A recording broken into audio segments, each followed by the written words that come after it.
Welcome back. It's time now to take a look at the top business stories. AMF sees Gulf economies grow 4% on average. Central bank Sharia-compliant repurchase facility to boost Islamic lending. And investors nervous ahead of Greece's vote on austerity measures.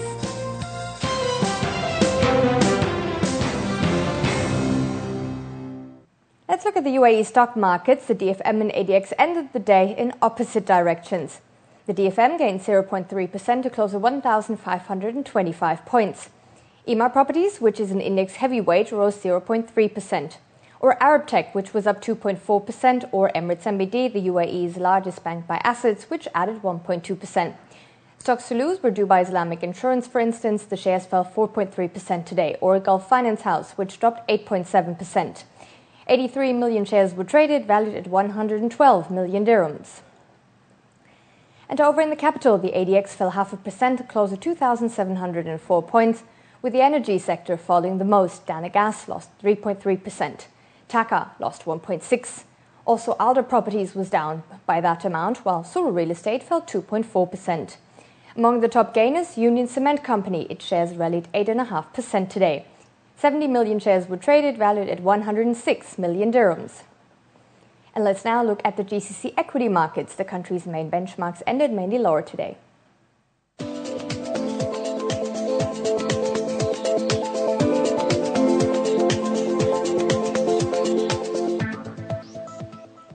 The currency and commodity markets slipped lower across the board last week as the US dollar rallied on comments emerging from the FOMC meeting, and as risk sentiment remained in check as Greece's bailout remained in focus.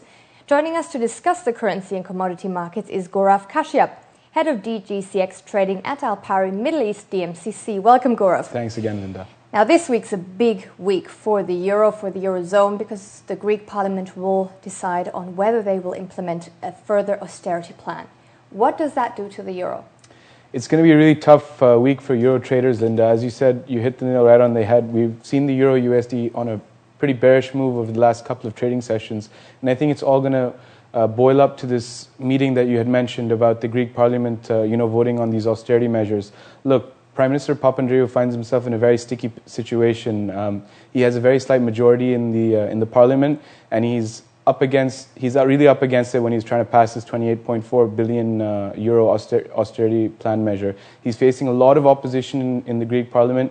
He's looking at numbers of over 400,000 jobs lost since this past year. He's looking at an industrial segment which is contracted about 11%, so he doesn't have a lot of friends in the parliament. So passing that is going to be key for him to secure that 12 billion tranche of aid from the EU and the IMF. What we're seeing in trading from opening up on Monday is that obviously the market participants have been sitting aside for the time being. We're seeing very tight ranges. We'll expect to see that in the lead up to the news and the announcement. And of course, our recommendation, our view is that we should wait to hear the fallout of the news before building any positions in the Euro USD. At present, we're looking at probably good support at 142, which is the 100-day moving average. Below that, we're seeing support at 140. But once again, these levels could be very easily tested if the fallout is quite negative from the meeting. Now let's look at oil a bit further. Oil tumbled last week already, this morning. Now one reason was that the International Energy Agency drew emergency amount of oil. 60 million barrels per day will be pumped extra into the market. Quite a surprise last week. What will this further do to the crude oil price? What do you think? Well, that's also just like a nail in the coffin for the West Texas intermediate contract, and it's very, very unnecessary in our view. If you see it, the crude is also kind of solidifying its bearish rally from the past few weeks of trading. Of course, this all kicked off when Saudi announced their production hikes, which would ease crude prices now, and all of a sudden you have the International Energy Association coming out and saying that they want to tap in about 60 million worth of stockpiles in stock drawdowns. So I can't even imagine what the Saudis must be thinking with this development. But fundamentally, crude is looking weak. Technically also, we're seeing some potentials for downsides. That 90-day, the 90 level, which is a 55-week moving average, is going to be very key to see it bounce from there to move up to maybe 95 levels. If we see a break of 90, though, we can expect to see probably a move towards between 85 and 87 in the crude. Okay, hopefully gasoline prices will go down with that development. Thank you very much for coming in, Gaurav. Thanks, Linda. And now to our top stories. The Gulf economies will grow on average 4% this year thanks to elevated oil prices, the head of the Arab Monetary Fund said on Sunday. Prices of oil at around $100 a barrel are very lucrative for oil-producing countries, Yassim Al-Manei, Director General of the Abu Dhabi-based AMF, told Reuters.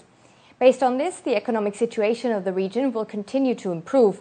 He added, referring to Gulf countries holding U.S. debt, that the currently low rates of U.S. treasuries make it unattractive for the region's central banks to buy additional U.S. government debt. If there was a default, now that the U.S. has reached its debt limit, the problem would not only be limited to countries pegged to the dollar, he said. Sharia-compliant lending is becoming more popular. One factor to further boost lending consistent with Islamic law, experts say, will be the UAE Central Bank's launch of a new Sharia-compliant repurchase facility. Such a facility allows banks to borrow money from the central bank in accordance with Sharia principles. One, for instance, is the ban of interest payments. With the central bank now providing this source of liquidity to banks, that might encourage them to issue more Islamic loans to borrowers or sell more Islamic financial products, analysts say. Because a shortage of ways for Islamic banks to manage their liquidity is seen as one reason why the global Islamic finance industry doesn't expand faster. And in our fast financial news, Suru Real Estate is finding new ways to sell more apartments. Abu Dhabi's second-largest developer started the capital's first rent-to-own scheme to lure future homeowners.